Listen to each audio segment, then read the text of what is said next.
All right, ladies and gentlemen, what the fuck is up? It is a ceremonial witch who had 35 subscribers but just lost one. Must be all this curse shit I'm talking about. Someone probably didn't like it. It's all good. I get it. I totally get it. When I was starting my path, if any of the people I was listening to or watching talked about cursing people or stuff that I considered to be baneful, actually for a while I thought black magic was actually a bad thing. So yeah, for a while if people were talking about that stuff, I wouldn't watch them anymore, and I never unsubscribed. Well, I probably did actually. I probably have. So you know, it is what it is. Like I said before, I've even subscribed to people that there's this one Christian dude who said he was doing a lot of etymology shit, and his etymology shit, like the research he did up on the word and how he put stuff together, you know, he was trying to force feed it to you in a way, like telling you this is how it is at times. But for the most part, his research was good. You know, you just had to not take on his point of view at the same time. So, but I even subscribed to him. But then he literally said in the one video, but for all you witches out there that are coming for me, I will send an angel of death at you, or the angel of fucking, I don't know, something to that effect, angel of death to take my fucking soul. Best believe that. I will protect mine, blah, blah, blah, blah, blah. And I was like, man, I was just loving this guy. But because of the fact that he did all that good research, I still subscribe to him. Even though I'm not a big fan of anybody saying they want to kill witches. And I mean, he wasn't a Christian per se. I think he was more some kind of Jewish and or Adventist or whatever. The ones that believe the Sabbath is Saturday, believe in the Old Testament more than the New Testament, but still kind of believe in Jesus because he was talking about Jesus. Anyways, it doesn't really matter. Point is, if people feel the need to unsubscribe from me, that's fine. I don't mind. It's not a big deal. It's not about subscribers. It's not about views. It's about, well, the beginning when I did my first podcast, I said I just want to be a voice out there for other people to know that magic is real. And on top of that, I feel there is I need to present things in a certain way. What I mean by that is simply I need to make it very clear that magic isn't just using your mind, subconscious, this new age, new way of thinking, okay, isn't just for good. And I'm not saying it's to be used for evil. I'm saying it can and will be used for evil. And if you aren't aware of it, or know it, or actively guard or put anything up to protect yourself while you're changing your programming, then you can cause harm to other people without even knowing it. And if you believe in karma, well, then your own beliefs will cause you karma. Because I don't think, now I don't know and I can't tell you for sure, but I don't think it's as simple as, you know, everything goes round, comes round. So there's this law of karma that states that if you do something bad's going to happen to you. That doesn't make sense to me. And, you know, I watched a video from Thunder Wizard, and it was very good. I forget which one it was, but he was explaining just that the law of karma can't be a thing. Like there is a law of karma to a certain degree, in the sense that if you send out bad, you'll get bad. If you send out good, you'll get good. I believe in that because I've used it. I've done it. I've given money and I've received money. I've given people that I've hated, my enemies, I wished them prosperity and I've forgiven them. And then because of it, I've gotten good stuff in return, and I've done good, I've done well, I've reaped the rewards after doing said things. So I know there is this circuitry that what goes around comes around. But I think if you have the belief within you, because we create a reality, that I believe. We create what happens to us, that I believe, that I know.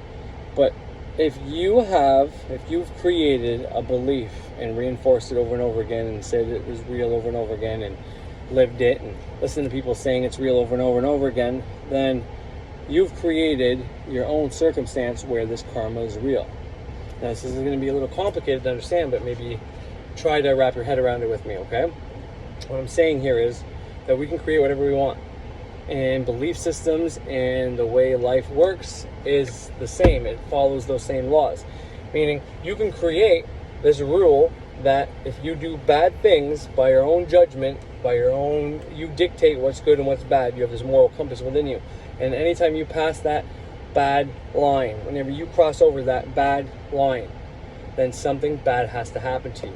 And you've created that circumstance. So your mind is going to create bad circumstances to happen to you every time you do something bad. This way, you stop doing bad things. You've created that own circumstance within your mind. You have that belief system. Because if you think about good and bad, now there are things that are baneful. You know, if you're just going around killing children for no fucking reason, well, that's just to be bad. That's just, you know what I mean? It's hard to explain. All right, so I don't know where I left off, where I was going with that shit, but I'm just gonna keep trying to explain it. This nice little hatchet I got today. It's fucking sick, yo. Anyways, so where was I going with that? Okay, I'm trying to explain karma as the law of karma isn't more important than the law that you create your own reality.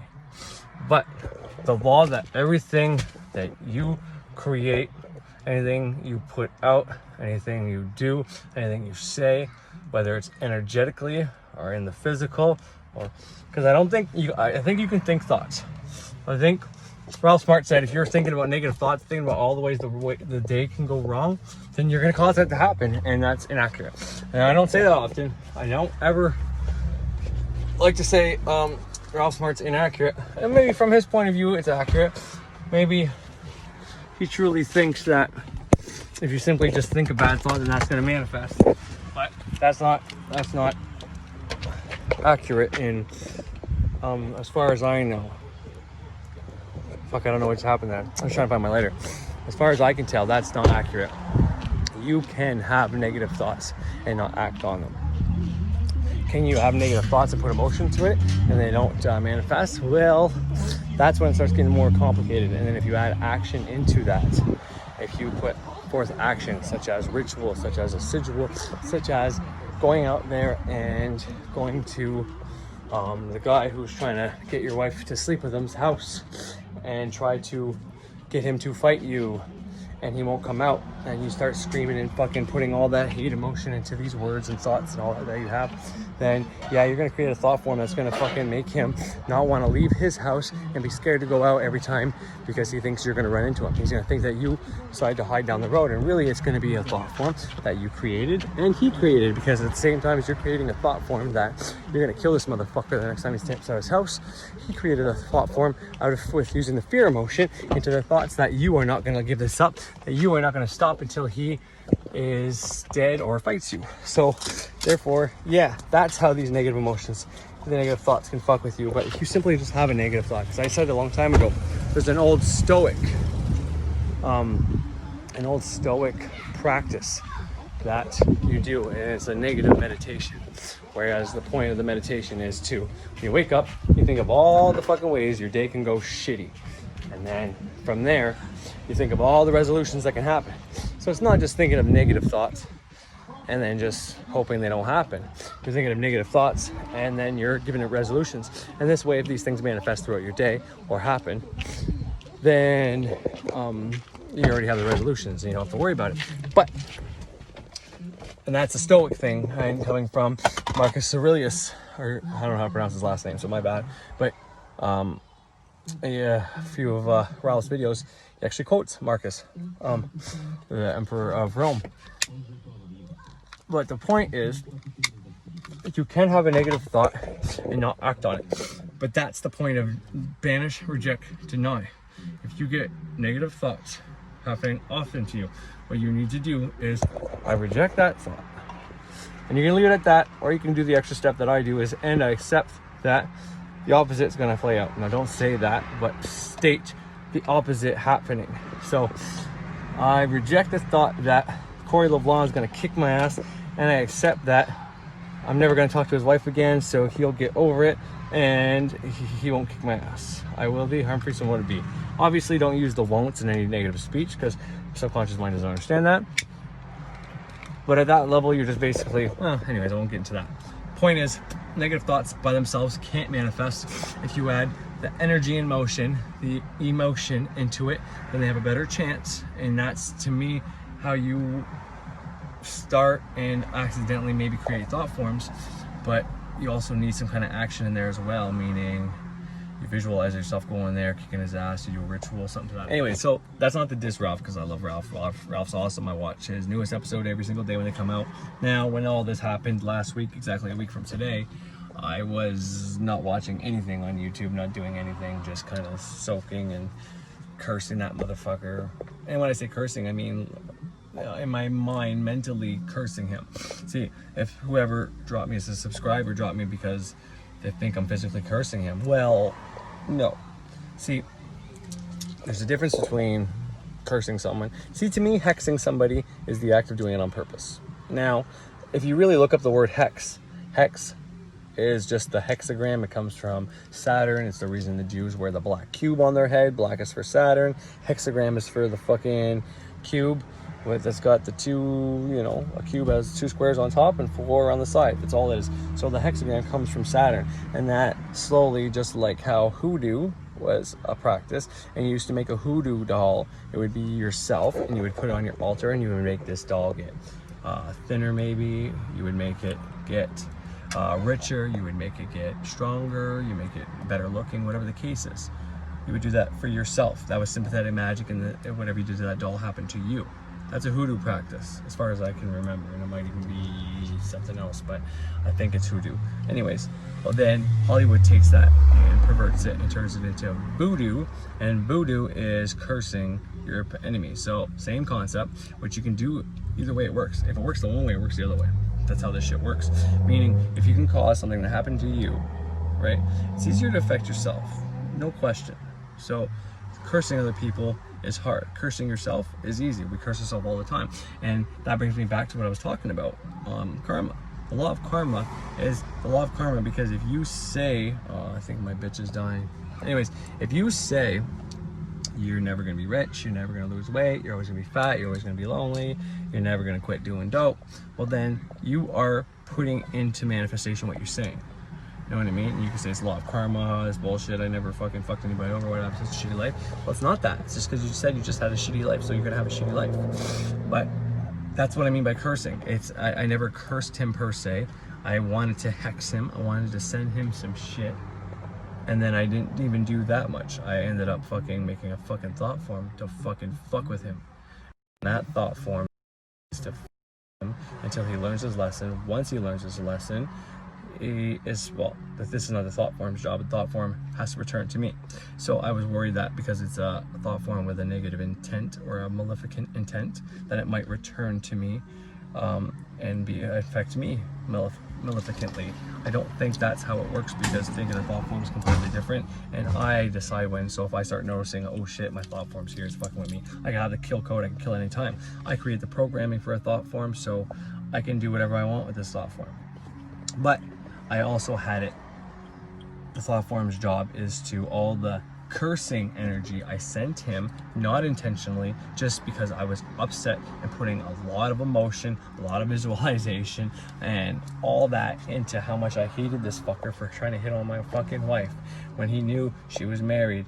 And then I was even mad at him for simply, you know, telling her he'd be with her, yet he only wanted to sleep with her and not even wanted to be with her. Because like I said, I was willing to let my wife go, you know? I was willing to set her free, and if this is something you gotta pursue, go pursue it. And then I'll be waiting for you when you're done and you come back. That's how sure I was that this guy was just fucking trying to fuck her and never talk to her ever again. And you know, his actions basically proved that. So I was also upset about that. So I put a lot of emotion and bad thoughts out there, sent to him. And this is what I know the law is. This is the law. Now, how do you state this law? I don't know. Some people call it the law of attraction. What you send out comes back to you. So if you send out good thoughts, it'll come back to you. If you send out the thought that you're rich, it'll come back to you. That's what people say the law of attraction is. So this is the law. This is the law of magic, if you will. This is what I'm trying to teach. This is what Dolores Cannon said is the one lesson we need to learn. It's what, if you want to learn how to create your reality, this is the concept you need to understand. Now, the 7 Hermetic principles are how you do that successfully. They're the 7 guidelines you need to do to make sure you manifest what you need.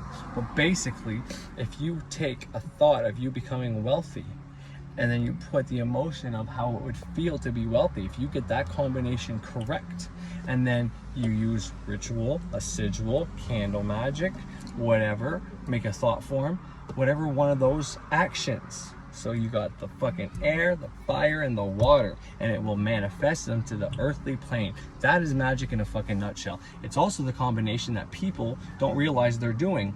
Because I know what I'm doing. I know what people are doing. Yet, when that day happened, I could not control myself. I was so upset, so hurt, so brokenhearted that I just flew all that shit out there. It just went. I couldn't help it.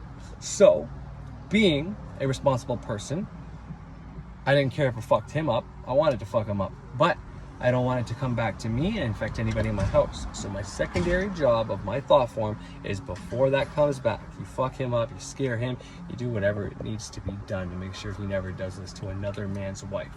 Once you accomplish that, you stick around until my cursing energy, I think I wrote hexing energy as well, but you stick around until that's ready to come back. You transform that into, thank you, Mr. Owie. You send it, you take it. Sorry, I just got a thing from Google. Ceremonial. Let's see what this says. Can I get on there? Ceremonial witchcraft. Oh shit! But it's for my wife actually. Anyways, it's for a website that we were making for our little knickknacks and shit. We're gonna make our fucking Sandy and Corey's kick-ass crafts or something to that effect. But I'm gonna make pentagrams and altars and altar tools and all that shit. It's gonna be live shortly. There, I just got the confirmation from Google, so the mail's working fast again. But anyways, fuck. So all that shit I shot at him, when that's ready to come back to me, I think I wrote cursing and hexing energy back, but hexing would be the wrong word. To me, that's the difference. When you curse somebody, it's because you're cursing them. It's using curse words. It's talking ill about somebody with emotion into it, and potentially enough passion or desire to actually let that manifest. E.A. Coetting puts it pretty good when he talks about cursing. He says, people were asking him how come their curses haven't manifested. And he says, for all magic, if the thing you're trying to manifest, if it's, and we could debate if desire is the right word, but passion, desire, action, fire, that's all Mars energy. That's the second thing you need, right? You need your thoughts, air, you need the passion, the desire, the action, fire, you need that from Mars. But Mars is also a baneful fucking planet too, so watch out. So if you think magic can't be done banefully, or you can't curse people, you can't do shit like that, you're wrong, because Mars is one of the ingredients. Fire is one of the ingredients, and fire sometimes can't be controlled. But anyway, so A. Quetting says, if you have the desire, if you truly want, if you start magic and you see a bunch of spells and shit, that, okay, that would be cool. So that's what I'm going to try out, just to see if the shit's real first or not. You don't really care. You're not really thinking about it. So, you know, you'll spend an hour or two a day looking up some stuff, maybe an hour doing your ritual or your little spell work. And for the rest of the day, you're hanging out with your family, you're reading, you're doing shit with your wife, you're not thinking about whatever, which is a good way. But if you don't truly have the desire for this to happen, it won't manifest. And you can say, well, you're supposed to set it and forget it. You're supposed to throw it and let it go. Throw it and let it go. And that's true. But the point is, when you throw it, if you don't have enough emotion, sorry, emotion is the wrong word. The emotion would be how you feel when you receive the thing. But if you don't actually, how do you put that? This is the main, so emotion is what most people think is missing from their thing. They think they have to really act as if it's there and be grateful, and that's true. But passion and emotion are two different things. Desire and emotion are two different things. Fire, lust and sex, lust and love are two different things, although they mimic the same thing. That's kind of how this passion and emotion can be. So you have to actually want the thing so bad, or actually need this thing to happen. And if you don't really need this to happen in your life, well then how would you get something to happen? Well then you need to be so fucking tired in your ritual because you were so flamboyant. You told the gods how fucking grateful you were that you fucking cursed this motherfucker so fucking bad, and you put everything into there. You're vivid, your visualizations are turned right up, everything is so clear, and your hatred is so pronounced for this motherfucker that it's like, holy fuck, yeah, I know this is something that needs to happen for him. Okay, let him have it. You know, that's kind of what you need for all magic, not just what I'm talking about cursing. So if you need money, okay, you need the emotion. You need to be thankful, grateful, so happy. And you need to show that emotion with tears, with happy, with smiles, with jumping up and down in joy. But it's also the other thing that's missing from that is the need, the emotion you feel is like what happens after you get it. But the moment you feel something or the moment something happens, it's kind of like the dopamine release whenever you're steady going for something, when you're trying to make something happen in your life, a goal that you're going for. When you start seeing that being achieved, you're going to feel those emotions. That's the dopamine release.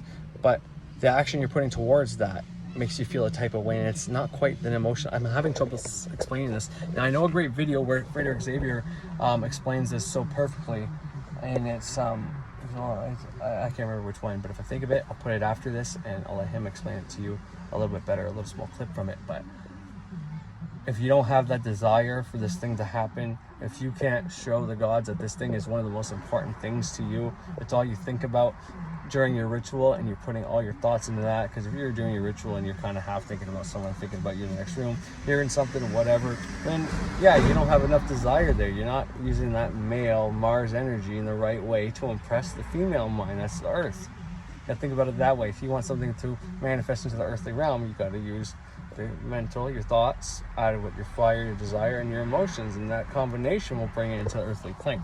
So, but what's up, my honey? I'm going to get a toy. Okay, where is she, in pool? Okay, I'll come watch her anyways. All right. So,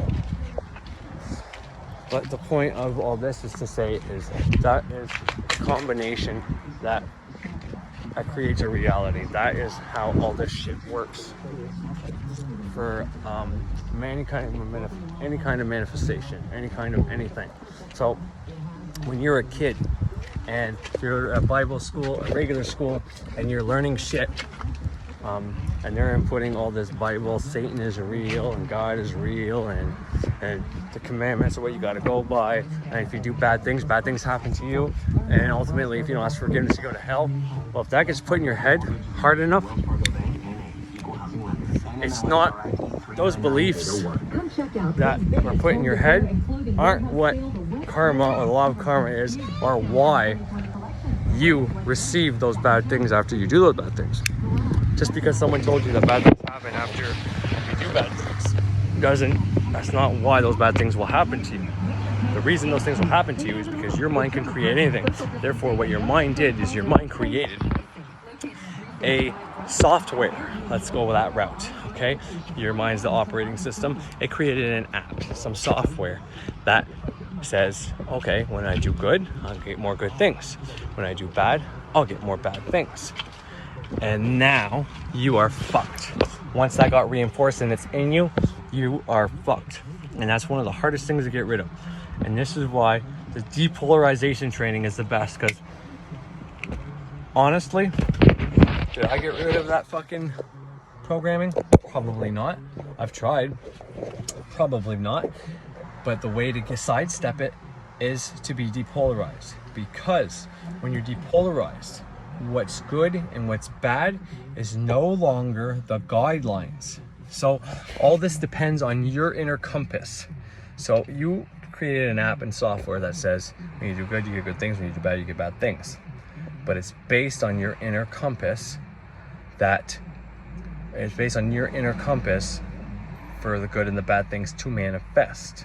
If those good and bad things do not manifest, those good and bad things won't manifest. How am I going to put that?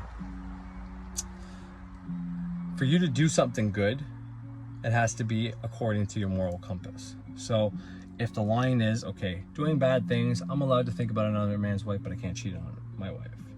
So if I think about another man's wife when I'm fucking my wife, not so bad, no karma. But if I fuck that man's wife, that's bad, I get karma. Now let's take the other man. If in his mind, let's say his wife says, no, thinking about another girl is just as bad, and you know, she says that 21 days in a row, and that gets in his head. He thinks about another man's wife when he's fucking her. All of a sudden, he's gonna have bad things happen to him. And it's not because, and these are two men within the same block, maybe they live beside each other, went to the same school, went to the same thing, but they both have different karmic rules. Why? Because that's how it's been put in your head. And it's the one thing about the spiritual fucking, spiritual community that I don't like. Once I realized that you can have any belief you want, and if you strictly take the karma law out of your mind, then you no longer have it. However, it's a hard thing because it's one of the things that is reinforced almost on every spiritual platform, community, wherever. And that tells me that they want us to follow that rule still. That people don't mind us doing magic as long as we think bad things will happen to us if we do bad things. Therefore, it'll keep us away from doing bad things like taking down the government and taking down the monetary system and all this shit. Because we're going to think that's bad ultimately. And other people are going to think it's bad. And that's why they want people polarized against us. So there's always that good and evil polarity. So there's always good and evil. But if everybody was depolarized a little bit, not completely, then we wouldn't have such an evil polarity, good and evil scheme. Because those two guys have both two different, very similar good and evil concepts and thoughts, and what the moral compass is very similar, except one's line for the bad is just thinking about sleeping, thinking thoughts of like picturing the other man's wife, fucking her while you're actually fucking your wife. To him, that one man, that is evil. To the other man, that's okay as long as you don't actually cheat. That's not cheating yet. And who's the judge? Well, we're all our own judge. We are all our own moral compass. Therefore, if we all have the same moral compass, well then we could talk. But we don't all have the same moral compass. Some people think what I do is evil. Some people think what I do is not even evil enough yet. Some people think I'm doing a Christian religion shit, and people in the Christian religion think I'm doing satanic worship. And once again, who's right, who's wrong? Everybody's fucking wrong if you ask me. It's your moral compass. Don't allow your moral compass to fuck over your manifestation. Because that's one thing I don't know if anybody talks about it, but I truly believe that if you're doing all these good acts to try to get good to happen, right? You're giving people money, you're treating people nice, whatever. Well, if you start doing these little things that in your mind, they're fucking bad, then it's gonna fuck up your moral compass. It's gonna fuck up you manifesting things, because it's gonna fucking go against, you know, all these good deeds you did, but then you did 3 other bad good deeds. So you did 3 good, you did 3 bad. Well, it's just gonna even itself out, and you'll be like, why hasn't it manifested yet? You know, and it's simply that. You have the ability to create whatever the fuck you want, and that includes the reinforced limiting belief that karma is a law. Now, what goes out comes back to you. That is a law. But it doesn't matter if it's good or bad. And it doesn't speculate that if you put out something good's gonna come. You can put out something good and get something bad come back to you. You can put out something bad and get something good to you. That's what I just did. I put out bad energy to this motherfucker, and I made something to transform it into good energy. And when my guy comes back to affect me or do whatever, I kill him off. And that's how I beat the law of karma. And I think everybody should try to beat the law of karma. So that's all I wanted to talk about today, was how karma is a self-imposed limiting fucking belief. And if you don't believe me, that's okay. You don't have to agree with me. Do your own research. But I'm telling you, you get deeper in the curriculum and you start seeing more and more how magic works. And this law of karma, like even Frater Xavier says it, the Western way of law of karma is what goes around comes around. He's like, and that's a very fucking cookie cutter approach, or fucking, you know, kids version of karma. It's way more complicated than that, and it's more like a circuit. Energy is just energy. You can send out bad energy and get good energy back. You can send out good energy, get bad energy back. That good or bad is all on the person sending it. And if I send somebody, let's say bad energy, but that person's Birch and he's got a transformation syndrome, well, he's just simply gonna say thank you, and I just gave him money. It doesn't matter. That's why I said if anybody's hating on me, it doesn't matter. I have a transformation sigil just to change that energy into whatever the fuck I want. It doesn't matter. So there goes law of karma. The only law of there is this law of magic. This what people think the law of attraction is. What you send out comes back to you. And that's true. But you gotta think about it in every part of your fucking life. And you gotta use the 7 hermetic principles for it to work. All is mental. That's basically what we're talking about. All starts in the mind. All happens in the mind of God, but all starts in your mind. Something that you are benefiting from. My car, for example, started in someone else's mind. Therefore, if you want to affect this car, either have to go in that motherfucker's mind, or I have to start with my mind to affect this car. Point is, if all is in the mind, then all can be changed and affected at the level of the mind. And then, you know, you go from there, you go, I don't know what's polarity next, if it's law of rhythm, or if it's law of vibration. No, law of correspondences. As above, so below, as within, so without. As the mind, so the soul. No, as the spirit, so the soul, something to that effect. And that simply stated that everything corresponds to everything. What's up in the air is on the ground. What's in the air is in the water. What's in the fire is in the earth, and vice versa. What's inside of me is outside of me. What controls the inside of me controls the outside of me. It's all the same. All these opposites are not opposites. That's polarity, but anyways. Point is, you use these things to make sure your magic's gonna work. If you are violating these rules, then your magic's not gonna work. But the law of karma is not in these rules. There is no law stating if you do bad things are going to happen to you. Do you know why? Because to the one who created us, to whoever created us, whatever, the gods, the goddesses, all there is, Mother Nature, whoever, there is no good, there is no bad. That's simply our perception, our point of view. We get to have our own point of view of what's good and what's bad. And this can work to your benefit. If you want some good stuff, you got to send out good, and good will come to you. If you want bad stuff, you got to send out bad, bad will come to you. Or you can use the transformation sigil to control that yourself and stop all bad energy coming to you. You guys want me to go in the pool? I'm ready to go now. Anyways, I think that's enough for today. I hope you enjoyed. Have a great day.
One thing that really clarified it for me personally, mind. The subconscious mind will then absorb male force has supplied. And you can see how physical sex totally adheres to the law of gender. This should all make perfect sense so far because you're already familiar with all the aspects of procreation on this physical level. Now we're going to take this concept and principle and apply it to your magic, or more specifically, the mind. The male energy is that fiery dynamic force that we refer to in magic as the will, which is part and parcel to the conscious mind. Whereas the feminine energy resides within the subconscious mind. When your will successfully penetrates and impresses upon the subconscious mind will then absorb and assimilate those blueprints given by the will, and then turn and give birth to the results of your magic in perfect synchronization within your reality. This is why the will is so important in magic, because just sitting there visualizing and meditating in a passive, dreamlike state isn't going to do much, because that's using a feminine energy. The male will is fiery, dynamic, passionate, and often exaggerating in its capabilities in order to make an impression. And this is the sole purpose of ritual magic. All the props, the robes, the garb, the mantras, the sigils, everything is there for one purpose and one purpose only: to make an impression upon the subconscious mind. The subconscious then takes that, processes it, and then gives birth to or manifests the results. It will first try to manifest the results internally, and if it can't do that, it will manifest them externally into your reality with synchronicity. And this happens whether you're aware of it or not, and why people are doing magic whether they're aware of it or not. One thing that really clarified it for me personally was one day I had a craving for McDonald's. Now consciously, I can't stand McDonald's. And so I sat there wondering why I had this craving for McDonald's. It didn't make any sense. I can't stand McDonald's, yet I want McDonald's. And I mentioned it to my girlfriend that I'm having this craving despite knowing that I really don't like it. And she said, "Well, did you see the McDonald's bag I left on the table?" No, I did not. At least not consciously. See, she had McDonald's the night before when I was sleeping and left the bag on the table. And as I'm passing through the room the next day, I didn't see it consciously, but my subconscious picked up on it, processed that corporate sigil logo, and manifested it as an internal craving for McDonald's. And this is why I said you really got to guard the gates of your mind. And that if you're not controlling your magic, it will be controlled for you. And for those of you that are going to run out later and get McDonald's, I'm sorry. Now see, the subconscious mind sees all and knows all. And this is why it picked up on it when my conscious mind did not. Almost sounds like the all-seeing eye, doesn't it? Oh, dude, you're blowing my mind. And yeah, well, magic is sex of the mind. And it's through this principle that NLP works, that people are being bombarded with subliminal messaging on a constant basis. See? And it was after the McDonald's episode that I won't even leave a newspaper with negative articles or headlines face up to where my subconscious can pick up on that. See? I don't want that to be processed by my subconscious and then manifest it somehow in my life. And you think about this as you're scrolling through the news feed on Facebook and just scrolling down without reading anything. Well, your subconscious mind is picking all of that up. And if you want to use this principle to your advantage, you might want to write out positive messages and hide them around the house. Or have your significant other do it, so that your conscious mind isn't really seeing them, but your subconscious is picking it up and processing it and then manifesting it. And we'll expand upon that in the next lesson. But the subconscious mind truly is the link to what we refer to as the divine. It is the portal to the other realms, and it is the 0 point, ones and zeros in a binary system, male and female. It's the 0 point for all magic. And yes, I am aware that that view is debated among practicing magicians, but just know that I will continue to make my case and support my position on this as we move along in the lessons. And before the next lesson, I have an assignment for you. It's the first mandatory assignment. I need you to watch a video by Bob Proctor. Now, he's the guy that was in the movie The Secret. Now, he may not call himself a Hermetic magician, but all he teaches are the Hermetic principles. And he's going to explain the subconscious mind for you real well. And in the next lesson, we're going to take his model and Alright, so I guess I thought I was done, but I just want to add a few things. I'm pretty sure you guys heard me during the recording talking while I was paused, but just in case, I'll probably repeat it again after. I'm going to the store to get something for taco salad, not for me because I don't eat meat, anything like that. But anyways, so yeah, the point of having I go naked as a good sign to my subconscious, but wearing robes and all that shit during ritual magic and all the props and everything, the flair. And the flair is important. The more flamboyant and energy you can exert within your ritual, the more energy you're putting into fueling that thought. It's why you need to. That's where this comes in. This is why ritual magic can be the shortcut to make things happen. Instead of having to go out there and try to find a job and go in and put out a bunch of resumes, you can simply, put out your resumes, one day, do a fucking ritual, put a whole bunch of emotion and action and flamboyancy and props and, make a real big impression on your subconscious mind. And then, all of them, one of them, the most important one, the one you're meant to have, it's gonna call you and you're gonna get the fucking job. So keep that in mind. But there's something about faith, I think, that reacts to this now. It's a Taparith video. It's about the Sephiroth of Taparith. But yeah, I'm gonna play that right now too, just so you guys can hear that as well.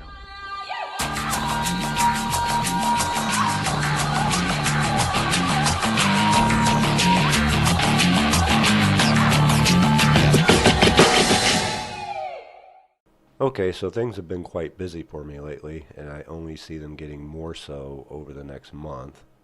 So I will put out videos as I can fit them in.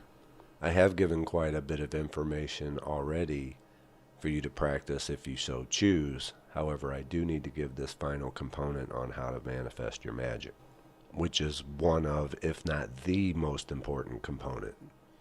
Because people can use just this and will be able to manifest things into their life. And I'm talking about strength, so let's take a look at the strength card, number 8.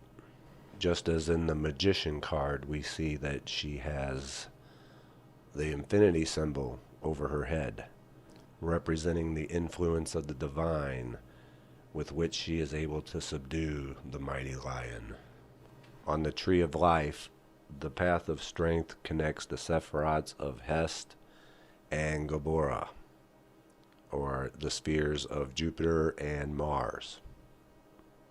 Now, the thing to understand about the Sephiroths and the Tree of Life is that you can study it your entire life, and people do, and still come up with more correspondences and meanings to things, because there's so much embedded into them. It's like astrology. The planets themselves don't represent just one thing. They represent and rule over a multitude of things and correspondences. And these are things you need to write down and keep track of as you come across them, by keeping your own intuitive catalog. The books are good for starters, but you're going to come across things more and more on your own through your own intuitive spirit. So when most people think of the Sephiroth Hest, the sphere of Jupiter, they think of benevolence and mercy. It's on the pillar of mercy. Courtrooms, higher law, all these correspondences. But we want to focus on the correspondence directly related to manifestation. And that correspondence is faith. And this is one instance of where a belief in the divine is going to be to your advantage. Although it's not required, because you could simply have a belief in magic or any higher forces at work. Doesn't really matter, because belief is not faith. Belief backs up the faith, but belief itself is not faith. To believe is not to know. It's like a best guess. Faith is entirely something different, and it's very misunderstood. There are a lot of people who don't have faith in their own beliefs. Now, you may have read a book or two on magic where they talk about performing things in the moment as if it's already happened to you, and this is to get you in the practice of faith. Faith is certainty, the purpose of which is to set it and forget it. And we already talked about the importance of getting the conscious mind out of the way, and faith will allow you to be able to do that. If you already know and have certainty of the outcome, then there's really no reason to dwell on or think about it, is there? It is as it is. Do not underestimate the power of faith. It is the single most important component you can put into your magic, aside from making an impression upon the subconscious. Because Sephiroth number 4 is as high as you're going to be able to get without crossing the abyss. It is the highest law. This is why law is associated with Sephiroth 4, with Hest, with Jupiter. Jupiter rules religion, as well as faith itself. It is the greater benefit in astrology. Those who employ faith correctly can manifest many things, because starting at Sephiroth number 4, it will eventually trickle down all the way into Malkuth and manifest.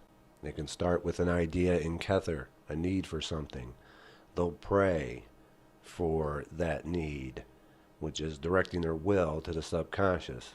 So they've employed Sephiroths 1, 2, and 3, and then they have the faith to back that up, and the rest of it just trickles down and manifests. So the higher laws always trump the lower laws. So you need to begin to practice faith, which sounds easy, but it's actually quite difficult to get into a habit of setting it and forgetting it, to have absolute certainty in these forces that you cannot see. Which is why atheists and people of non-belief will have a far more difficult time with faith. I mean, just in general. And we had talked about how the conscious mind always wants to project onto other things.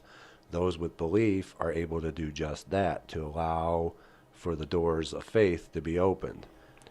Whereas those who have difficulty believing in anything will have nothing to project onto. Therefore, it's harder for faith to be established. Okay? So now we need to move on to Sephiroth number 5. And this in relation to manifestation. The Sephiroth of Gabura, Mars. This is action. We need to back up our faith with action. Movement of some kind.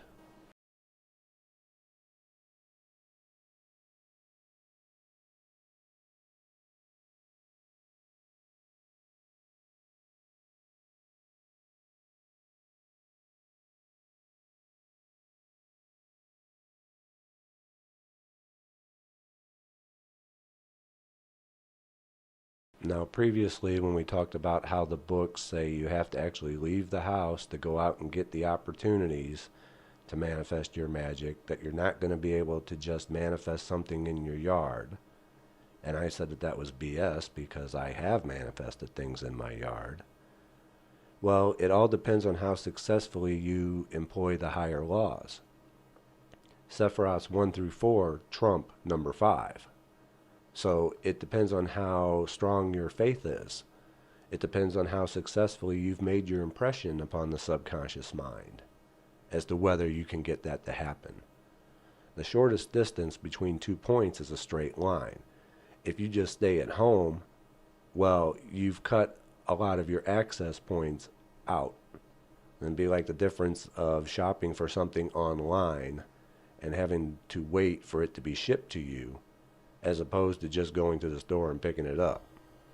In which case, shopping online, you're going to have to wait a lot longer. So we want to back up our faith with action. They don't have to be big actions. They can be as big or as small as you like them to be, as long as you feel it's moving you towards your goal. Obviously, the bigger the action, the more movement, but they don't have to be big actions. Plan on doing at least 5 actions, 5 for the Sephiroth of Geburah. Now, these should be planned out ahead of time so that you can just go ahead and do them and keep the conscious mind out of the way as much as possible. Now, this isn't to say that opportunities won't be presented to you along the way through synchronicity. And obviously, when that happens, you're going to want to seize upon those opportunities. But that may not happen right away, so you're going to want to have your 5 steps of action planned out ahead of time. The combination of faith and action cannot be beaten, for it is the path of strength. And there really is no need for ritual magic to be able to employ this. You see people all the time have confidence in themselves or their abilities, and they back up what they want with action. They go out and make it happen. They're utilizing the path of strength. 4 plus 5 equals 9. Eventually, their faith and action will trickle down into Yesod and then manifest. Faith and action also leads directly into what we covered last lesson with force and form. Okay? Now, the lesser banishing ritual of the hexagram, the now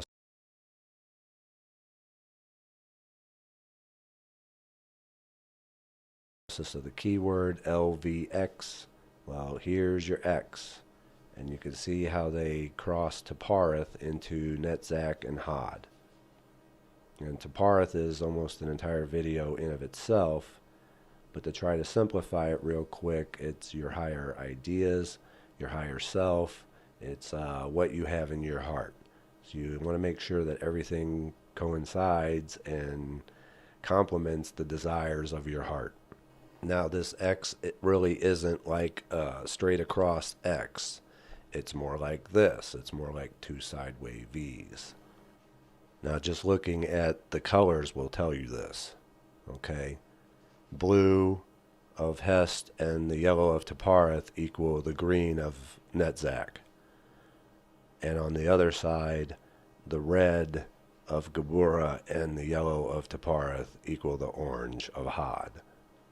Now, you can use, as I said before, that Marzarian anger and aggression as your emotional force. You can bring Geburah through Taparith into Netzach if you wish.